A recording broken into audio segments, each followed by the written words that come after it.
I'm so blessed that I'll be having this kind of training, because you know what, guys, you are the future of Christianity, and I'm honored and blessed to be part of that journey. And I'd like to thank actually the Pastor Edman and Chami for inviting me here. Now we will be talking about apologetics, but before that, sino po ito nakarinig ng apologetics? Taas po kamay. Alright, so praise God for that, and you as well. So I would say 98% are not even aware of what apologetics is. Tama ba? But I'm telling you now, I'm giving you my word that after you hear this training, I mean, you're going to have a different concept what Christianity is. Now, the importance of apologetics, makita po natin dito, is that ang apologetics po basically you can use do anywhere. Okay? In a large group, in a small group, in a one-to-one. Now, in fact, yung importance ng apologetic is one of the first many sessions na meron po tayo. Because as I mentioned kanina, if you sort of master, okay, or love yung apologetics, what will happen is that you will be so equipped to defend the faith. Sino po rito ang gustong mag-share ng gospel with confidence? Sige po, taas po ang kamay. Sino po rito? Yung talagang, pag nag-share ka ng gospel, talagang you'll be so confident of doing that. I think lahat naman tayo. Lahat naman po tayo gusto yun. But the challenge is, ang problema ito. Karamihan sa atin, we are not confident of witnessing. Tama ba? This is why the whole main series actually, ang kinumpute namin ni Pastor Edman, will require about 20 months to finish. Twice a month yon. So dito, you will be trained on how to spot logical fallacies. So ano ba talaga pag sinabi ba, pag Christian, ano ba talaga yung Christian ang masasabi natin? And at the same time, you will be able to defend the Bible confidently. Makita din natin dito, bali you will know how to defend the case for Christ, the case for Trinity, at yung mga different faiths na ma-encounter po natin dito. Especially, we're living in the Ephesus ng Middle East, dito pa sa UAE. Mga different denomination, and I would say, unfortunately, many of them are cults, you would be able to defend the Christian faith. Alright, now, so bakit tayo ngayon nag-aaral ito? Because there is an alarming percentage of young believers who fall away from Christianity. Let me give you a very quick survey, no? This is based in US, itong mga research by groups na to, but I think it's applicable globally. So ano po yun? Sabi ng Barna Group, 59% daw ng young Christians disengage from church after high school. Grabe, no? 6 out of 10 Christians daw, they disengage from church after high school. Sabi ng Lifeway doon, 66% daw stop attending church for at least 1 year after turning 18. Kaya kinaan yung mga age bracket nyo kanina, because I want to have a feel. Alright? I want to have some sort of survey. At yung sa Gallup naman doon sabi, only 34% of those who attended church weekly as children, as young adults, still attend weekly as adults. Pag may edad na, meaning more than 35 na siya, or something like 25 to 35, about 3 out of 10 na lang ang tawag doon, ang mag-church daw. So, the goal, mga kapatid, is for us to be able not to be part of what? Not to be part of the 6 out of 10. Yung po goal ng apologetics, yung po yung goal ni Pastor Edman of why he's constantly, regularly mentoring you guys. Because parang hindi kayo maging part ng 6 out of 10. Meaning, if you're not going to be careful, okay, mga kabataan, if you're not going to be careful, you'll be part of the 6 out of 10 people who will fall away from Christianity. Sabihin mo sa katabi mo, bawal ma-fall. Right? Yung ibang fall, ang meaning na bawal ma-fall, ma-ilag. Bawal ma-fall from Christian faith. Okay? Because of what? Because we are supposed to be faithful until the very end. Now, dito po yan. There are things to remember while we are doing these trainings or doing apologetics. The goal is not to win the argument, but to win the heart. Yung goal natin dito. When we are defending the faith, ang goal po natin is what? Not to win the argument. Hindi po tayo nagpapagalingan dito. Okay? Ang goal po natin is makapture po natin yung heart ng ating sinesyaran. And at the same time, we always do apologetics under the guidance of the Holy Spirit. Given na po yun. Okay, whatever we do, okay, we should always do with the Holy Spirit beside us and in us. Now, ito po yan. Let me give you a contrast ng taong involved or nag-aral sa apologetics at taong hindi. Siguro kilala niyo po si Joel Austin. Nakilala niyo po siya. Nung June 20, okay, of 2005, na-interview po siya ni Larry King.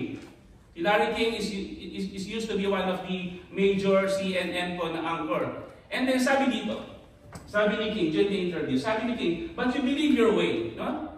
Sabi ni King kay Joel Austin. Sabi ni Joel Austin, I believe my way with all of my heart. Sabi ni King, but for someone who doesn't share it, is wrong instantly. Sabi ni Austin, ito yung infamous na I don't know interview. Well, yes, you know what? Well, I don't know. If I look at it like that, I will present my way, but I'm just going to let God be the judge of that. I don't know, I don't know.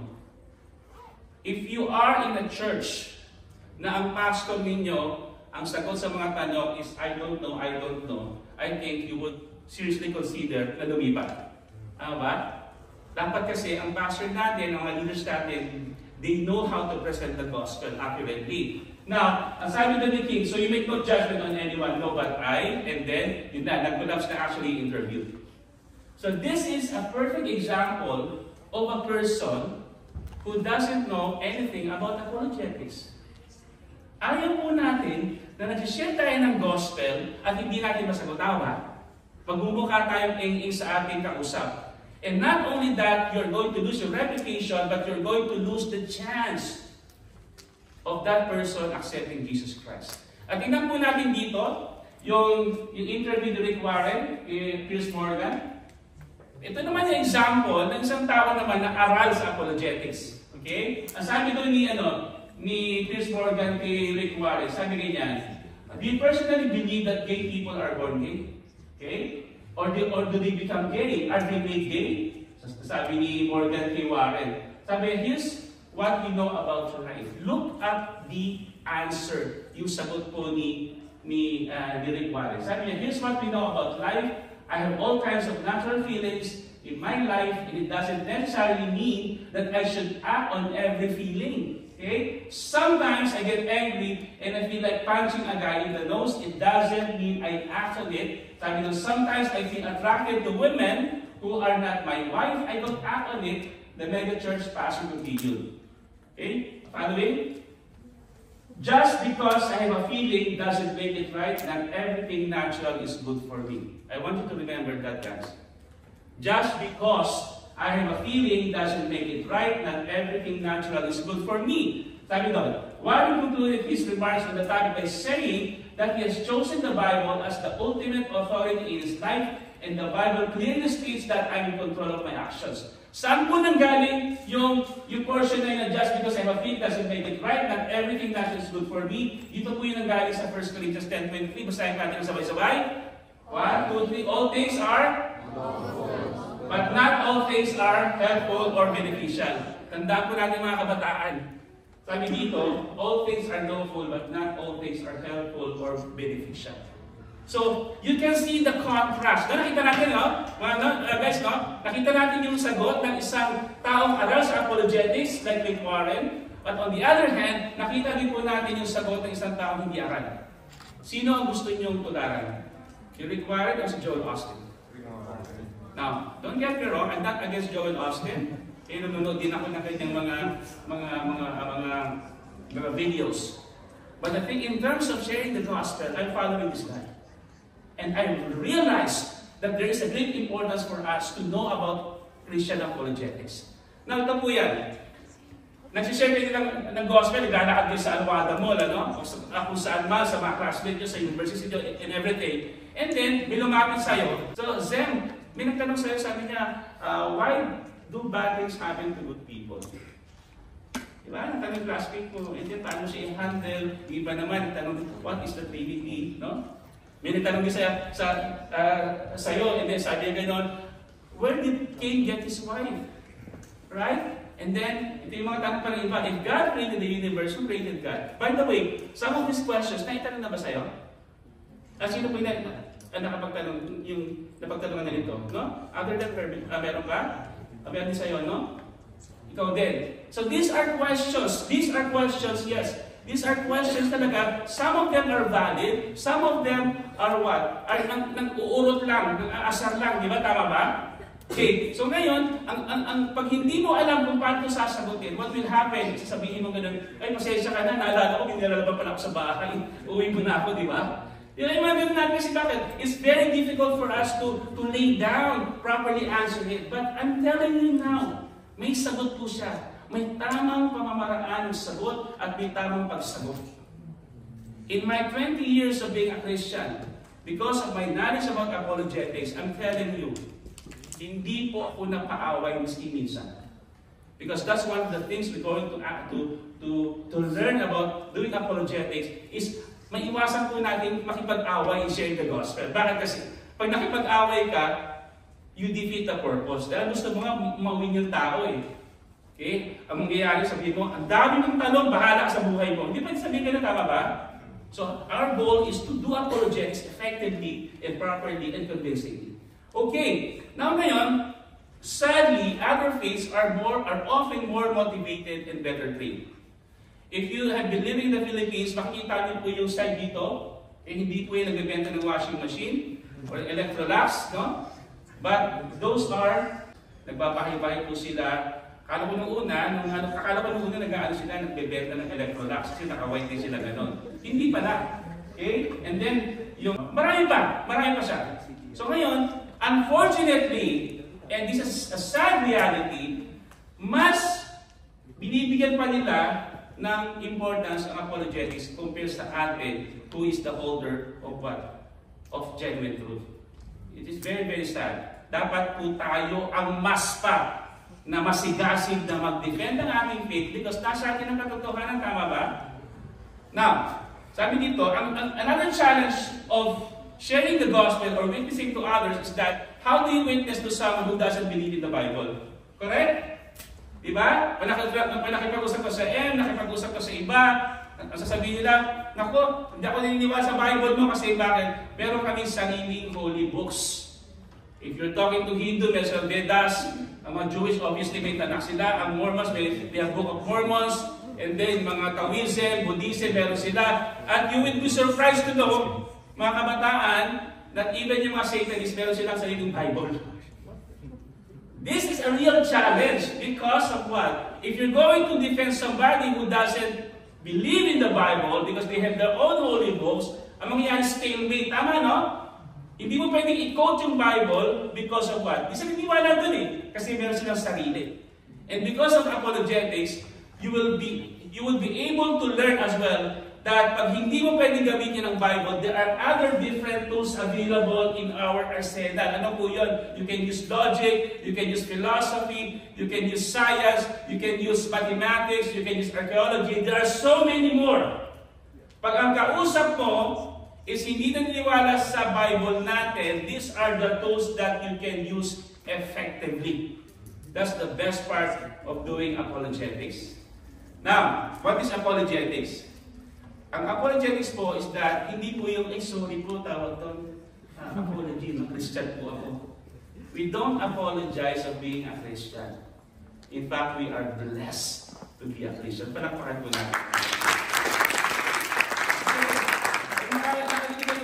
Apologetics, sabi mo apology. Hindi po, actually apologetics, it comes from the Greek word apologia, which is found 17 times in the New Testament. Ano pong ibig sabihin doon? As a noun, it means a defense, a reason argument, vindication, or legal defense given in response to an accusation. Now, yung argument po, I just want to clarify, is that usually, when we talk about argument, ang ibig po sabihin natin is that an exchange of diverging or opposite views, typically a heated or an angry one. Hindi po yan.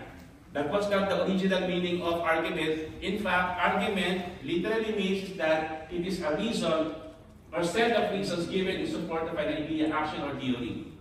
Okay? Apologetics is also a Christian theology that presents a rational basis for the Christian faith. Meron po siyang sariling set of theology. If you're studying in the seminary, minsan hindi po siyang filled. Okay? But we're not going to discuss that. What I would like you to know is that 17 times po yung apologia or apologetics actually is basically found in the New Testament 17 times. Now, why apologetics?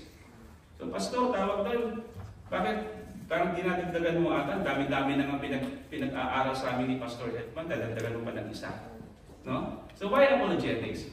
First of all, tingnan po natin dito. 2 Corinthians 10:5. Basahin po natin. We destroy arguments and every lofty opinion raised against the knowledge of God and take every thought captive to obey Christ. We destroy arguments po.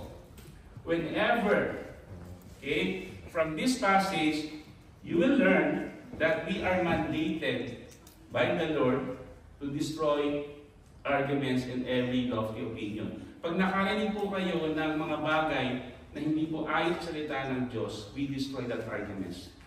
Now, clarify ko lang, we are destroying arguments, not people. Okay? Baka mamaya makalimutan niyo yung, ang natandaan nyo lang yung destroy, hindi yung tandaan yung arguments. Sabi ni Pastor Dan, we destroy. Destroy them! Diba? Ganon? Hindi po. We destroy arguments, not people. And another thing is that we rebuke those who contradict it. Sabi ni Paul kay Titus, we must hold firm to the trustworthy word as taught so that he may be able to give instruction in sound doctrine and able to rebuke those who contradict it. Now, there is a proper way of rebuking, ha? Baka mamaya pa nakakita kayo ng mga sinasabi, hindi naman Diyos ang Panginoong Yesus. Bigla kang tatayo, sabi mo, I rebuke you in Jesus' name. Hindi po gano'n. Mapapaaway tayo doon, no? There's a proper way of rebuking anyone who contradicts our faith. Okay? Yung pag-aralan po natin. Sabi din dito, dear friends, although I was very eager to write to you about the salvation we shared, I felt compelled to write and urge you to contend for the faith that was once for all entrusted to God's holy people. Guys, are you part of the holy people? Hindi nga po. Taas ang kamay, sino dito yung mga holy people? O, yung iba parang alanganin pa yun. Holy people ba? Oo. Yung mga nahuli, hindi sa holy. Praise God for sa mga nasa likod natin. Ulitin ko ulit. Are you part of the holy people? Taas po ang kamay. Amen. If you're part of the holy people, sige po, pwede na po ibaba, is that you have to contend for the faith. Meaning contend means to fight for the faith na meron tayo. Hindi po siya optional. Okay? Whenever the situation presents, pag may nagsabing classmates mo, may nagsabi kung sino man, then you are mandated by the Lord to contend for the faith. Na hindi po tayo nakikipag-away, hindi po tayo makikipag-away. There's a proper way of doing that, which we're going to learn from in another session. Now, sabi there are other occurrences ng term apologia in the New Testament. Saan po yun? Paul speaking here, sabi, brethren and sisters and fathers, hear my apologia before you now. Whenever Paul is going to different places, he's doing apologetics. If Paul is doing apologetics, I think we should also do apologetics. Tama ba? Sabi din dito, just as it is right for me to think this of you, all because I have you in my heart, inasmuch as both in my chains and in the apologia and confirmation of the gospel. In fact, Paul boldly declared, I am appointed for the apologia of the gospel. If you are, mga kabataan, if you are a follower of Jesus Christ, you are appointed for the defense of the gospel. Sabihin mo sa katabi mo ngayon, you are appointed for the defense of the gospel. You are appointed for the defense of the gospel. Diba? You are appointed for the defense. Kumbinsindo naman. Pati ka niniwala sa katabi mo niya, you are appointed for the defense of the gospel. Ulitin po natin, you are appointed for the defense of the gospel. Kasi pag walang convincing, hindi ka niniwala, iniisip ko ng iba, sayang ng laway ko ito, part ata to 6 out of 10. Mano? Actually, ang goal po natin is that, ito po ang goal po natin, ang goal po ng Counterflow, from what I understand from Pastor Edman, is that you guys will not be part of the 6 out of 10. Because there is a good chance, there is a way that all of us here today, tingnan niyo yung mga mukha ng katabi. Tandaan niyo yung mga mukha ng katabi niyo na yan. Na sa pagtanda nila, they will still following Jesus Christ as their Lord and Savior. Palakpakan yun natin. Laksyonan, no? Hanggang sa matanda. Okay? Now, yun. So why apologetics? Very simple, the Bible commands it. Ganun na kasimple. If the Bible commands us to do apologetics, then we have to do it. No buts, no ifs. No question asked. Kung sinabi ng salita ng Diyos, gawin natin. Okay? Huwag po tayo makipag-argue sa salita ng Diyos. Tayo po talo doon. Now, so who can do apologetics? Every believer. Hindi po ito specialized, tawag doon na ministry na iilan lang ang pwede o kami mga pastors lang o mga LCD po. In fact, ito po yun ang katotohanan. I have seen, tawag doon, nakita ko sa mga pamangkin namin ni Mrs. mga kasing idara po ninyo. And then I have trained them for quite some time. I can assure you, pwede ko po silang ibangga sa mga 40 to 50-year-old na believer. Hindi po sila kahuhuli. And I'm saying that with all humility. Maamis ka na possible pala na bata ako, I can even share the gospel to a 40, 50, even 60-year-old person. That is very much possible because of apologetics. Basahin po natin ito. Sabi doon, but sanctify the Lord God in your hearts and always be ready to give a defense, apologia, to everyone who asks you a reason for the hope that is in you with meekness and fear. Kanino nag-address po itong 1 Peter? First of all, sino po ang nagsulat itong 1 Peter? Peter the First? Peter Pan? Si Peter po ang nagsulat yan. Kanino po siya naka-address?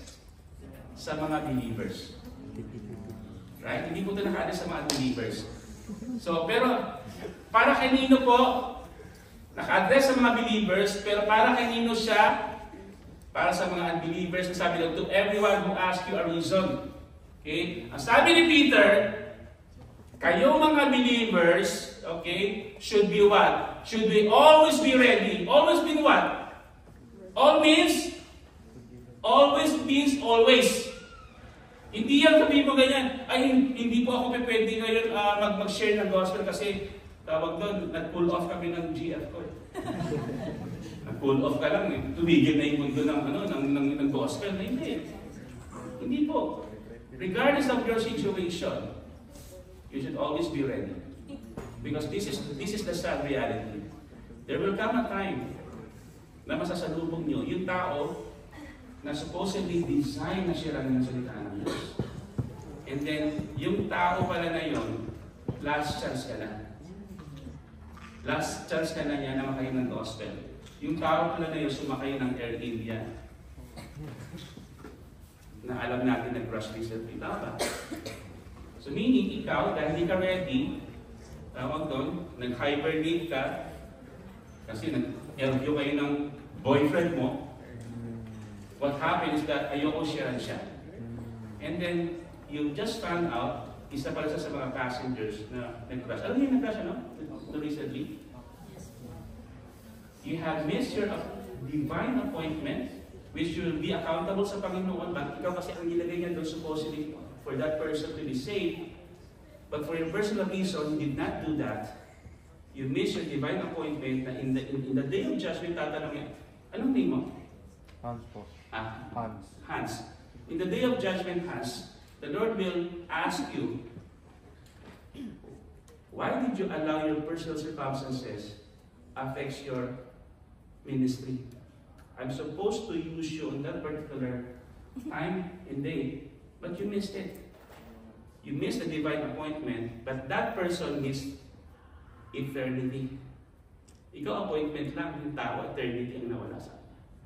So, we should always be ready. So sabi doon, to every believer, for every question. Repeat po natin, to every believer, For every question. for every questionnaire. We are always be ready to give the defense, to do apologetics for every questionnaire who asks us a reason for the hope that is in us with weakness and fear. Now, sabi dito, but only a believer who defends the Christian faith in whatever setting is an apologist. Lahat ba tayo nakapag-share ng gospel? Taas ang kamay. Yung totoo po. Lahat po tayo dito. I mean, it doesn't have to be tawag doon dito. It doesn't, pwede sa in private. Lahat po tayo dito nakapag-share ng gospel. Okay? Kung ikaw nakapag-share ng gospel, then palakpakan mo ang Panginoon because you are already followers. For those of us na hindi pa, there's still time. After this, I'm equipping you with something na pwede siyang gamitin agad. You know, the great thing about apologetics is what? Pwede mo siyang magamit ka agad. This is what makes it different from other fields of study in Christian theology. Kasi yung iba kasi pag-aaral, hindi mo pa siya magagamit dahil bata ka pa, no? Masyado siyang malalim. Hindi siya applicable sa mga unbelievers. Bakit kasi? Kasi ang mga unbelievers naman kasi hindi naman magtatanong ng mahirap eh. Tama ba? Magtatanong ng practical. Now, yun. There are three basic functions ng apologetics. Number one is that apologetics is used offensively to prove the truth of Christianity with the objective of persuading unbelievers to believe. Yan po yung first. At the same time, yan po yung common understanding natin. When we defend the faith, ang understanding po ng common is that to persuade unbelievers to believe. Tama, no? Kaya tayo nagsishare, kaya tayo nagdi-defend ng faith natin is simply because ang gusto natin, ma-persuade natin yung unbelievers na maniwala. When you do that, you are actually planting the seed of faith. Ulitin po natin, planting the seed of faith. Yan po yung common natin na understanding. But there's another function that most of you, or if not all of you, might not realize na importante po siya. Another function of apologetics is what? Is that you plant the seed of doubt doon sa kausap mo. Ang second function of apologetics is that to use defensively when criticism or attack comes against the gospel. Paano po yan? May lumapit sa'yo. Sabi niya, hindi naman totoo yung hindi naman totoo yung si Jesus Christ is God, di ba? Parang na ma-encounter niyan, yung mga taga dito, yung mga M dito, yung mga okay, and they don't believe that Jesus Christ is God. Now, may mga pagkakataon that you plant the seed of faith. But there are times that you plant the seed of doubt. Pwede mo siyang itanong. For example, kung kausap mo, actually, we're just using the same Bible. Alam mo ba sa John 1:1, sabi doon, in the beginning was the Word. Baka yun? And the Word was with God, and the Word was God. So, paano mo siya ma-explain? How do you manage to explain this? So, ngayon, naghiwalay na kayo ngayon. And then, pag uwi niya ngayon, what will happen is what? What will happen is magkakaroon siya ng doubt sa kanyang paniniwala. O nga, no? Nasa Bible ko rin pala yun. Tama ba? So, nag-plant ka ng seed of doubt sa kanya. And then, pagkita mo ulit, perhaps now you'll be planting the seed of faith. It's not always that you are planting the seed of faith. There will be times that it is more effective that you plant the seed of doubt. Hayaan mo siyang magduda sa kanyang sariling paniniwala. Ito maganda. Ang third function ng apologetics is that it strengthens the faith of the believers. I've been a Christian for 20 years. Okay? And I'm in a point of my life that by the grace of God, humbly speaking, I only boast for the Lord. I came to a point in my life that nothing will shake my faith because of my knowledge in apologetics. And that really helps me sa lahat, sa dami na aking natutunan at nalaman ko na ang paniniwala po natin ay siyang katotohanan. And once you realize that, mga kabataan, you will feel humility, you will feel yung gratefulness. Sasabihin mo sa iyong sarili, Lord, ano bang meron ako? Out of 7 to 8 billion people in this world, you have chosen me to be your child. And that is an awesome fact and truth. Tama ba? I hope na appreciate niyo po yan, mga kabataan, na pagiging anak ng Diyos is a great privilege. Kaya po lang ipagwalang bahala.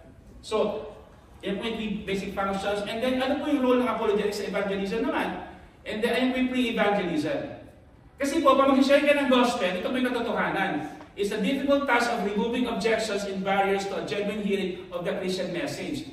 Bihira na po mangyari na pag nag-share ka ng gospel ngayon, tatanggap ka agad. Tama ba? Bihirang-bihira na po yun. Especially sa mga kabataan na tulad ninyo, na masyadong mausisa. 30 to 40 years ago, when you share the gospel, okay, most likely, maniniwala agad yun. But not in your generation. Actually, I'm curious paano kayo nakatanggap sa Panginoon. Perhaps, yung parents nyo, Christian na, tama ba? Sino dito yung hindi pa Christian yung parents nyo? Sino po dito? Lahat ng parents nyo is Christian na? Then praise God for that. But there are people na Christian sila yung parents nila, hindi pa. And because of that, bago sila maniwala sa'yo, sa sinasabi mo, you have to remove yung mga objections. And this is where apologetics comes in. Pag galing siya ng Roman Catholicism, pag galing siya ng Jehovah's Witnesses, pag galing siya ng maraming katanungan yun, na bago siya tatanggap, kailangan masagot mo muna convincingly. Tama? Kaya ngayon, importante ang apologetics kasi it aids yung evangelism. You will be a more effective evangelist if you know about apologetics. Sabi nga dito, it helps to explain and clarify the gospel, laying the stage for unbeliever to accept Jesus as their Lord and Savior. Pag tanggap na po nila, ready na sila. Kasi nasagot po yung mga katanungan. And then, after tumanggap, ito katotohanan. After tumanggap, apologetics also plays a major role. Like for example, ako nung born again ako, coming from a Roman Catholicism background, dati ko akong sakristan, mga chewing ko po, mga pare, I don't know kung kilala si Cardinal Sin, for sure hindi nakilala si Cardinal Sin, dahil ako lang po dito ata ang more than 50, no? Hindi na inabutan yun, hindi na inabutan yung EDSA 1, tama? Joby, nabutan ba EDSA 1? Hindi, no? Hindi, oo. So ako lang, numukontak dito sa kwartong ito, nakilala ko si Cardinal Sin. Now, why I'm saying that is because ang dami kong questions. Before ako tumanggap sa Panginoon, ang dami kong questions. In fact, sa sobrang dami ko ng question, yung dati kong pasto, sinabihan ako na don't entertain this question, this on the devil's side. Kasi nga marami akong tanong. Ako yung tao na hindi mo ko basta-basta mako-convince. But when I was convinced, I'm telling you, sabi ko sa Panginoon, Lord, I left no stones unturned in defending your faith. Because I'm so humble and grateful. Sabi ko, Panginoon, salamat. Tawag ng pinili mo. Because if not, I don't know kung nasa na ako ngayon. Importante po ang apologetics sa post-evangelism. It helps in new believers deepen their understanding of the Christian faith and respond to questions about their former beliefs. Now, okay, magalala. What I will do, I'll send a summary to Pastor Edman to be given to you guys. Now, ito yun. There are two major tactics because I believe I only have 50 minutes. No? Tama ba? 50 minutes lang, ano? Okay. So, actually, itong session po natin is supposedly 2 hours po to. So, ang naging challenge namin ni Pastor Edman, i-compress into 50 minutes. Now, I'll be leaving you today 2 major tactics in doing apologetics. Ang first one is yung tactic ng ating Panginoong Hesus. Paano ba nag-defend ang Panginoong Hesus ng ating faith? Okay? And then yung pangalawa, yung Mars Hill tactic. Okay? Pag-usapan po natin yung tactic ng ating Panginoon. There are three ways. Kung nagbabasa kayo ng Bible, ng Gospel, may 3 pamamaraan ang Panginoon kung paano siya nag-defend ng faith. Okay, number 1 is that apologia means answering the question. Ulitin mo natin. Apologia means answering the question. Ang pangalawa is that apologia means questioning the answer. And apologia means questioning the question. Now, out of 3, for sure, when you share the gospel, when you defend our faith, out of 3, ang familiar po tayo is yung number 1 lang. Tama? When somebody asks or raise a question, what we normally do is that we answer. Tama? We answer the question. But there are other 2 tactics of Jesus Christ na more effective than the first. Ano yun? When somebody declares na hindi totoo ang Panginoong Hesus, na there's no historical Jesus, hindi siya Diyos, and then you question their declaration. There will come a time, and it's more effective. Out of the three, ang ginagamit ko parati is yung pangatlo. Na pag nag-raise sila ng question, tanungin mo rin yung question nila. Dahil ang katotohanan ko ito, marami pong magtatanong sa inyo na sila mismo hindi nila alam kung anong tanong nila. They just want to raise a question hoping na mag-slip ka, na hindi mo masagot. Tama ba? Na hindi mo masagot, magmukha kang ing-ing, magmukha kang tanga. So yung pag-aralan natin ngayon itong tanong na ito. So ano po yan? Number one is answering the question. First topic ng Panginoon. Sabi dito, ito yung time na si John the Baptist was having a crisis of faith. Kasi nakakulong siya dito Nakakulong si John the Baptist. And then, nung nakakulong siya, sabi sa dalina, si Jesus Christ, pinsan ko, bakit ako nakakulong dito? And ang ginawa niya ngayon, sinend niya yung mga disciple niya para tanungin si Jesus Christ. When men had come to him, to Jesus, they said, John the Baptist has sent us to you. Sabi nila, Jesus, isinend kami ni John the Baptist. At may tanong po siya. Sabi ni John the Baptist. Sabi niya, are you the coming one or do we look for another? Nagduda si John the Baptist, no? Nagduda siya, sabi niya, ikaw na ba talaga? Or maghihintay pa kami ng iba? And that very hour, incidentally, ito kagandaan, and that very hour, he cured many of infirmities, afflictions, and evil spirits, and to many blind he gave sight. Okay? So, nung oras na yun, na tinanong ng disciple ni John the Baptist, si Jesus Christ, meron siyang miracle crusade. Ito yung sagot ng ating Panginoon. Sabi niya, Jesus answered and said to them, go and tell John the things you have seen and heard, that the blind see, the lame walk, the lepers are cleansed, the deaf hear, the dead are raised, the poor have the gospel preached to them. Ang sabi ni Jesus Christ, may tanong si John sa akin kung ako ba yung Messiah. Ito lang naman ang nangyari actually. Ito lang naman nangyari mga nakadalawang oras. Sabi niya, may mga bulag na nakakita, tawag doon, may mga pilay na nakapaglakad na.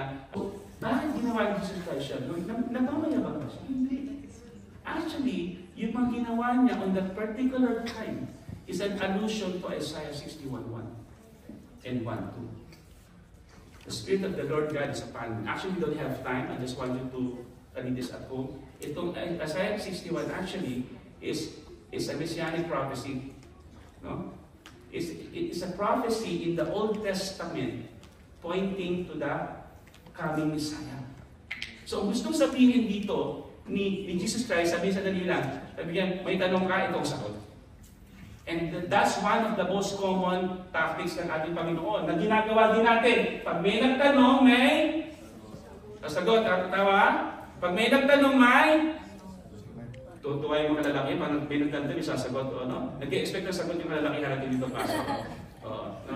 So, the thing is, pag may nagtanong, may sasagot. Now, another thing ito yan.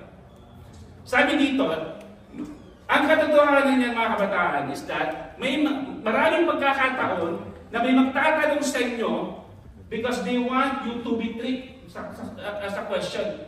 They want you to look fool. Pag hindi mo kayo naman nasagot, alright, and then what will happen is that magbumukha kang fool. Magbumukha kang, tawag doon, you don't have the right kind of faith. Kasi nga, hindi mo siya ma-explain Ito yung ginawa ng mga Pharisees. Sabi ng mga Pharisees, sabi nito, Teacher, we know that you say and teach rightly and you do not show personal favoritism. Nag-uuto pa no? Wala ka ng personal favorite. Sabi niya, but teach us the way of God in truth. Sabi niya, is it lawful for us to pay taxes to Caesar or not? No? It might sound a very simple question, but nung time ni Jesus Christ, mga kabataan, this is a very difficult question to answer. Bakit kasi? Pag sinabi ni Jesus Christ the lawful, what will happen is tawag doon, kagagalitan siya ng mga kapwa niya Hudyo. Kasi nung panahon na to, masyadong mabigat ang buwis na pinapatang ng mga Roman authorities. Pag nagsabi siya ng oo, magagalit ang mga kapwa niya Hudyo. Pag nagsabi naman siya ng hindi lawful, pwede siyang ipahuli ng mga Pariseyo na yon because pwede sabihin na he is inciting rebellion. Have you been in a situation na may tanong sa iyo at walang tamang sagot, ganito po yun. Sumagot siya ng oo, tawag to, may problema siya sa kapahudyo niya. Sumagot siya ng hindi, may problema siya sa authorities. Tingnan niyo kung paano sinagot ng ating Panginoon. Sabi nga niya, but he perceived their craftiness and said to them, sabi mo, why do you test me? Show me a denarius. Bigyan mo ako ng coin. Ayan yung alam yung coin, di ba? Okay? And then sabi doon, pinakita niya yung coin, right? Na denarius, may image doon, ni Caesar, at meron doon inscription sa other side. Sabi ganyan, whose image inscription does it have? The answer is said Caesar. Ang sabi ni Jesus Christ, and he said to them, render therefore to Caesar the things that are Caesar, and to God the things that are God. And because of that, they could not catch him in his words in the presence of the people, and they marveled at his answer and kept silent. If you know how to answer a question about our Christian faith, I can assure you na titigil at titigil yan sila ng pang-aasar sa iyo, and eventually, they will realize sa dali lang, alam ng tao na to ang kanyang sinasabi.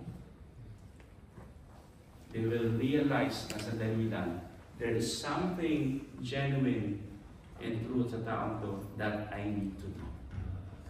Dapat yun ang maramdaman ng kausap mo. Another tactic of Jesus Christ is that questioning the answer. Kanina, answering the question, no? Ito naman, questioning the answer. Baliktad? Okay, ano po yan? Sabi dito, then one was brought to Jesus Christ who was demon-possessed, blind and mute, and he healed him, so that the blind and mute both spoke and saw. May pinagaling si Jesus Christ na na blind and mute. And all the multitudes now were amazed and said, could this be the Son of David? Now when the Pharisees heard it, kasi alam niyo, nung panahon ng Panginoon, may mga taong bubuntot-buntot na hinihintay na magkamali siya. May mali siyang gawin, or may mali siyang sabihin. Ito po ang katotohanan. Sa panahon po natin ngayon, may mga tao na naghihintay na masira ang ating reputation. Kaya you have to be very careful of your integrity. You have to be very careful, mga kabataan, of what you say in public and what you post. Huwag niyo pong gawing diary ang Facebook. Yan ang katotohanan niyan. Wala pong pakialam ang mundo. Sa nararamdaman mo. Ba? Marami kong bisita dito sa atin. That's very true. It hurts me. It hurts me to know na may mga Kristiyano sa atin na ginagawang diary ang Facebook. Pag galit siya, tawag doon, magpapost ng galit. Tayo nakakilala sa kanya, sinong kaaway nun? Alam mo ba? Diba? The reality is, you have to be careful sa sinasabi mo in public, even in social media. And that applies not only sa mga kabataan, but also it applies to all of us. Bakit kasi? Pag tapos na yung problema mo, mababawi mo yung pinos mo? Hindi, no? Matatandaan niya na yun. Sasabihin niya, itong si... Jael po. Si Jael? Opo, Jael po. Madrama to. Opo. Uy, bag yan. Hindi ko alam na matulungan ako. Nagpamalak kasi nag-aaral sa'yo. Sir Edmond, no? No, but that is true. But if you just keep silent, mga kabataan, in your challenges, matatapos din yan. And then, you will still be intact. If you feel hurt, may mga pastor po tayo dito, may mga elders po tayo, and ultimately, andyan po si Lord. Pag may pinagdadaanan ka, daanan mo lang kung tambayan. Tama ba? So, yun nga, question the answer. Sabi ng mga Pharisee, mga basher ni Jesus Christ, sabi, alam mo, nagpapagaling siya, no? This fellow does not cast out demons except by Beelzebub, the ruler of the demons. Nagpapagaling siya kasi what? Kakampi niya yung mga demonyo. Ito ang sagot ng Panginoon.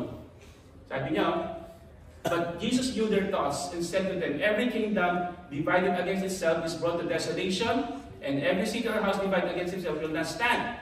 Sabi niya, ito summarize, sabi niya, alam niyo yung mga kingdom, mga city or house, kung sila nag-aaway, it will not stand.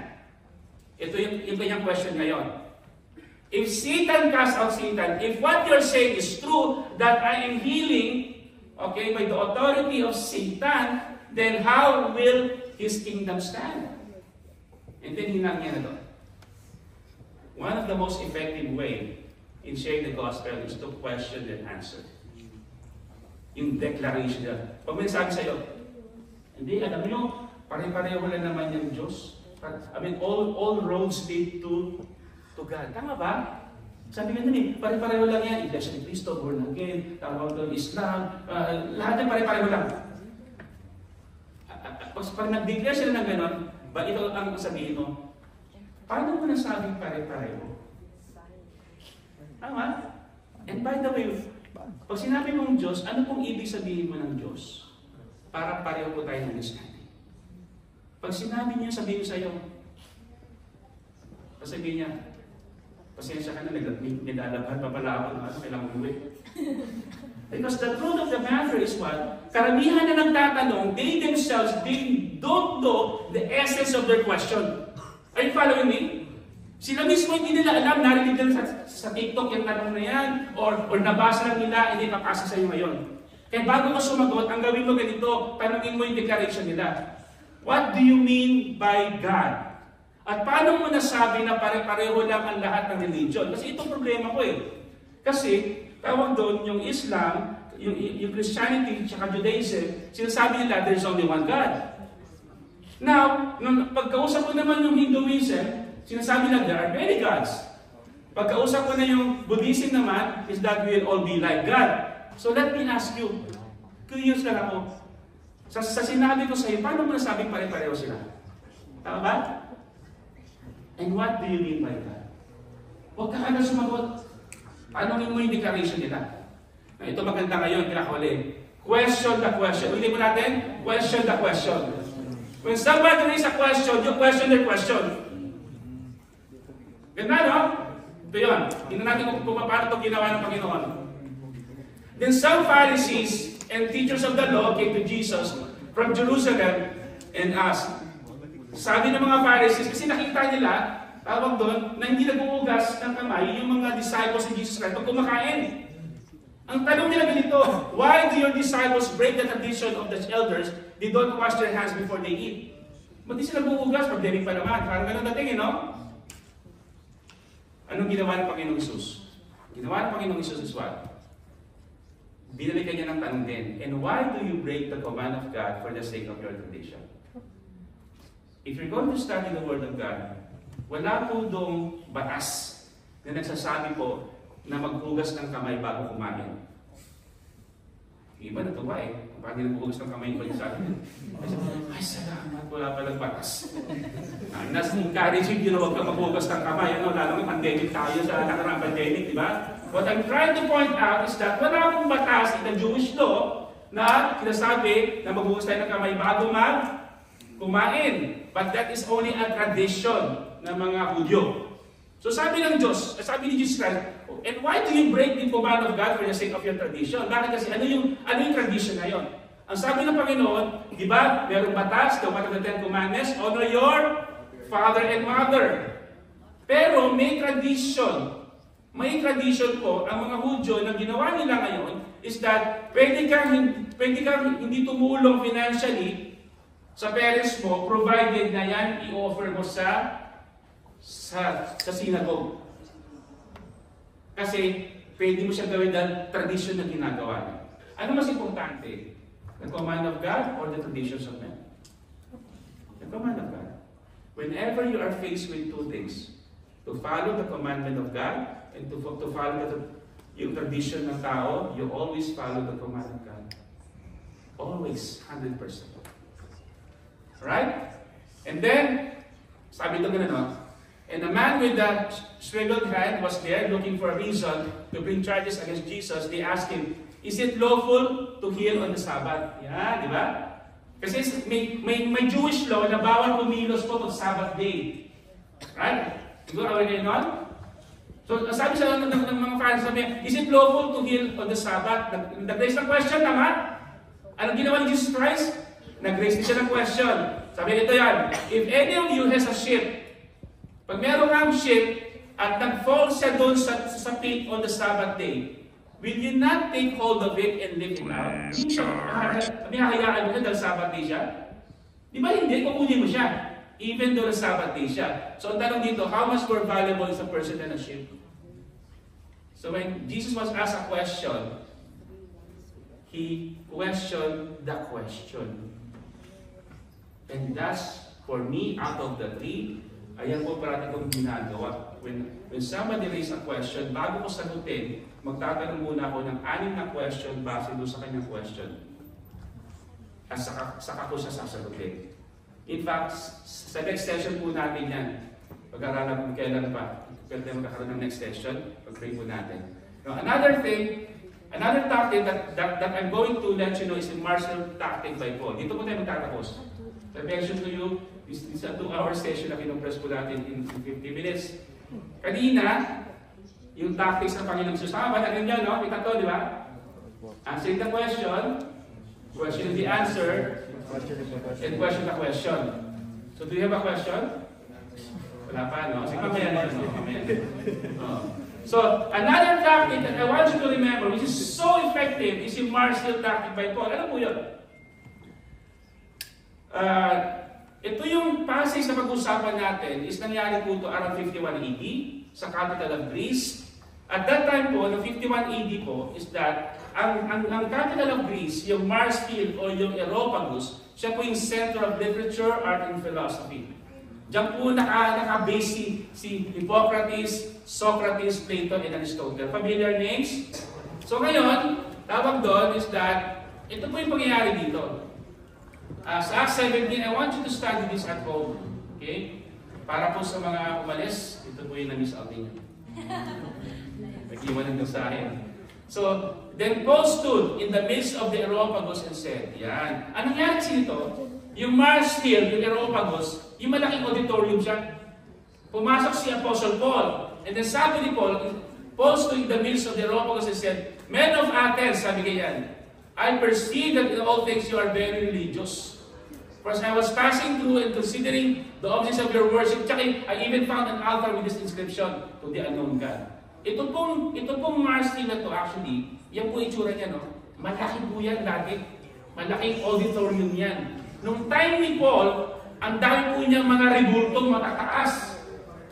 Malalaking mga rebulto. I don't know if you have been to Warner Brothers ba yun? Yung nakapunta na kayong malalaking mga ano, mas malaki pa doon. Oo, yung mga superheroes. Oo. So ngayon, pagpasok niya, ang daming mga rebulto. And then, I even found an altar, napaka-religyoso nila, na lahat sila, Zeus, Aphrodite, lahat po nandun ngayon. Dahil sa sobrang niyang bali-religious, ang nangyari po doon, nadali sila ng isang rebulto na ang pangalan doon, to the unknown God. Sa sobrang religyoso nila, sabi na baka may mamiss tayong rebulto, pangalanan ng unknown God. Para wala tayong mamiss, no? And then, therefore, the one whom you worship without knowing Him, I proclaim to you, God who made the world and everything in it, since He is Lord of heaven and earth, does not dwell in temples made with hands. Basahin niyo lang po yung sa bahay para mas mahaba pa. And then, during these times of ignorance, God overlooked that explaining si Paul. Sabi niya, but now commands all men everywhere to repent, because He has appointed a day on which He will judge the world in righteousness by the man whom He is ordained. Let's go to verse 34. However, some men joined him and believed, among them the Dionysius, the Areopagite, a woman named Damaris, and others with them. Meaning, nung pumasok siya doon, at ang mga nandun, mga pinakamatatalino at that time. Kasi doon ang galing sina Hippocrates, sina Aristotle. Pagpasok niya doon, nagsalita siya. And then some of them joined and believed. Now, let me give you two major tactics naman ni Paul. Tingnan, i-describe tatlo, no? Kay Paul naman, dalawang makukuha natin tactics dito. Balikan natin itong message na ito. Sabi, then Paul stood in the midst of the Areopagus and said, Men of Athens, I perceive that in all things you are very religious. Ito po yung first tactic po ni Paul. Whenever you share the gospel to others, you find something admirable or good about the person. You find a common ground. Ang problema sa ating mga Kristiyano, karamihan sa atin, when we share the gospel, ang sinasabi kagad natin is yung difference natin. Tama ba? Pag-usap nyo pa lang, sabi mo sa kausap ko, actually, si Jesus Christ is God. Ganun kagad ang bagsak mo. Yung difference kagad yung design mo. Now, you find something admirable or good about the person. Ano ginawa ni Paul? Sabi, Men of Athens, I perceive that in all things you are very religious, no? Sinabi niya, pinuri niya yung pagiging religyoso ng mga taga-Athens. Tama ba? Now, you have to be careful of using this tactic. Kasi pag buwapuri ka, dapat totoo. Hindi pwede sabihin na, uy, tawag din, ang ganda na buhok mo, saan pagupit? Tapos, shaggy pala yung buhok. Meaning, do not use anything that is not true. Kaya nga, bago ka mag-share ng gospel, it is a must for you na tanong mo taga saan siya, anong school siya, anong trabaho ng parents niya, or saan sa Pilipinas. Are you following me? Right? Kasi nga, in that information, you will find something good. You know what? Tawag doon, pag sinabi niya, oo, tagal-tagal namin dito, hindi pa kayo buong family namin, hindi pa nakaka-uwi. Ganun ba? Actually, ganun din ang challenge namin before. For 7 years, nagkaroon kami ng problema, hindi kami nakauwi. Pero alam mo, paano nabigyan ng solusyon? Because we have found Jesus Christ. And if it is okay with you, if you have time, I wanted to share with you. Tama ba? Kasi naramdaman ko na parang secret eh. No? You find something admirable sa kausap ko. Ito pa isa. Di ba? For hundreds of years, nung itinayo doon yung Areopagus and Mars Hill, what happened was, sa sobrang religyoso nila, para baka may mamiss sila, ang ginawa nila ngayon, nagdali ng unknown God. So kung ako yung taga-Areopagus, or kung ikaw yung taga-Areopagus, every week pupunta ka doon. Week after week after week, year after year, and then, maku-curious ka. Sabi mo, sino kaya itong unknown God na ito? Lahat may pangalan eh. Aphrodite, Zeus, lahat yung pangalan except itong unknown God. Ikaw mismo maku-curious ka, tama ba? And then one fine day, may isang Paul na dumating. And sabi, as I was passing through and considering the objects of your worship, I even found an altar with this inscription, to the unknown God. Tanong ko sa'yo, ikaw po, maku-curious ka hindi? Maku-curious, no? Sabi mo, wow! Finally, malalaman ko na. Sabi ni Paul, therefore, the one whom you worship without knowing him, I proclaim to you. Did I get your interest? Mga si Paul? Diba? So, another tactic ni Paul that I want you to use is that find a contact point where you can stir up the interest. When you share the gospel to others, always find a contact point where you can stir up the interest. Sabi niya, kasi alam mo, tawag doon, talagang ang hirap ng buhay dito. Talagang parang gusto ko na sumuko and everything. Wala, talagang parang hindi ko kaya. Yung family namin nag-aaway, parents ko nag-aaway, tatlo yung kakapatid nag-aaway-aaway. Tapos, biglang sasabihin na, you know what? Ganyan din kami dati. But hindi na ngayon. Did I pick your interest by saying that? Tama ba? No?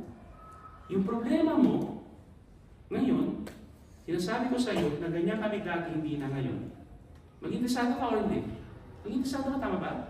And that's your second tactic. You should find a contact point where you can stir up the interest. Bakit kasi? Kasi, ang tactic ni Paul ito, if you find something admirable, you touch the heart of the person. If you find a contact point of interest, you touch the mind. You touch the heart, you touch the mind, you capture that person for Jesus Christ with the power of the Spirit. Nakikita niyo? This is so practical. Now, let me end this with this story. May dalawang magkaibigan. Pangalan si John at si Jack. Si John at si Jack, taga-Oxford University sila pareho. They are both professors. Okay? And then, itong nakikita niyo ito yung tinatawag na famous na Addison's Walk ng Magdalene College in Oxford, England. And hindi magkasama sila. Kasi magkasama sila sa boarding house din, magkasama sila sa university. It's a university compound. So, nangyari ngayon si John, dahil parang sila magkasama ngayon, si John, actually is a Christian, okay? Si Jack naman is an atheist. Hindi naniniwala sa Diyos. But si Jack actually is a very gifted, very intelligent person. Every day magkasama si Jack at si John. At si John ngayon, na Christian, sinishare niya parati si Jack ng tawag doon ng salita ng Diyos. There will be times na pagkasa ng seed of faith. There will be times na pagkasa ng seed of doubt. It happened for a couple of years. And then finally, naging Kristiyano po si Jack. Now let me introduce to you who is John and who is Jack. Si John po, siya po si Jack. Si John po, siya po si John Ronald Reuel Tolkien. Kilala? Mas kilala sa pangalang J.R.R. Tolkien. Kilala niyo na? Siya po ang ng Lord of the Rings. Siya po yung author ng writer ng Lord of the Rings. Let me introduce to you who is Jack. Si Jack po, ang pangalan niya is Clive Staples Lewis. Mas kilala sa pangalang C.S. Lewis. Kilala niyo na? Siya po ang author ng Narnia. Dahil si John is defending the faith week after week with Jack, C.S. Lewis became the most famous apologist of our time. Ito ang challenge ko sa inyo ngayon. You could be the J.R.R. Tolkien who will find the C.S. Lewis, or you could be the C.S. Lewis of your generation. Palakpakan po natin ating Panginoon. Thank you, Lord God, Panginoon, sa oras ng Lord God, that you've been with us, Panginoon ko, Lord, sa mga kabataan ko, Panginoon. Lord, I have met you at the age of 31. That's why, Lord, there is a holy envy in my heart to see these people coming to know you, Panginoon, at this early age. Eh, mga kabataan, I want to leave this final message to you. When I came to know the Lord at the age of 31, ang iniisip ko, alam mo ano? Iniisip ko is, Lord, bakit niya lang kita nakilala? Bakit hindi kita nakilala when I was 12? When I was 10, when I was 15, when I was 18, when I was 20? Bakit kita nakilala ngayon lang? Kaya mga kabataan, I want this message to pierce in your heart. That you have been blessed to come to know the Lord at this age of yours. Sa murang edad mo, sa kabataan mo ito, nakilala mo ang Panginoon, and that is a great privilege and a great blessing. And Lord, bless this generation, Panginoon. Lord, create the young people in this place, Panginoon, the Davids of this generation, Panginoon, who will defend the faith, Panginoon, Lord God. Create in them the Paul, Panginoon, Lord God, the C.S. Lewis, Panginoon, ng kanilang generation, who will enforce, Panginoon, the kingdom in their area of influence, Panginoon, Lord God. Lord, equip them with knowledge, equip them, Lord, with the right people, Panginoon, Lord God, and equip them so much, Panginoon, that they will be so passionate, Panginoon, Lord God, to know more about you, to defend you, Panginoon, to defend your kingdom, Panginoon, Lord God, and let them be, Panginoon, Lord God, an instrument, Lord God, of your revelation and of your wisdom, Panginoon. Lord, raise them up, Panginoon, ng mga kabataan ito, Lord God, that they will be so on fire, Panginoon, from this moment onwards, Panginoon, Lord God, they will not leave stones unturned, Panginoon.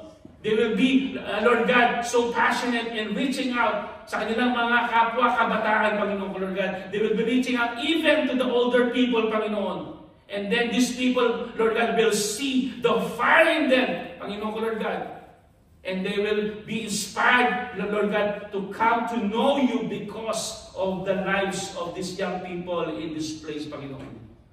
Father, I pray, Panginoon ko, Lord God, that many, if not all of these young people today, Panginoon ko, Lord God, will be the Paul, will be the C.S. Lewis, will be the J.R.R. Tolkien, Panginoon, will be the Ravi Zacharias, Panginoon ko, Lord God, will be a great apologist of their time, of their generation, for your glory and name's sake. This we pray in Jesus' name. Amen.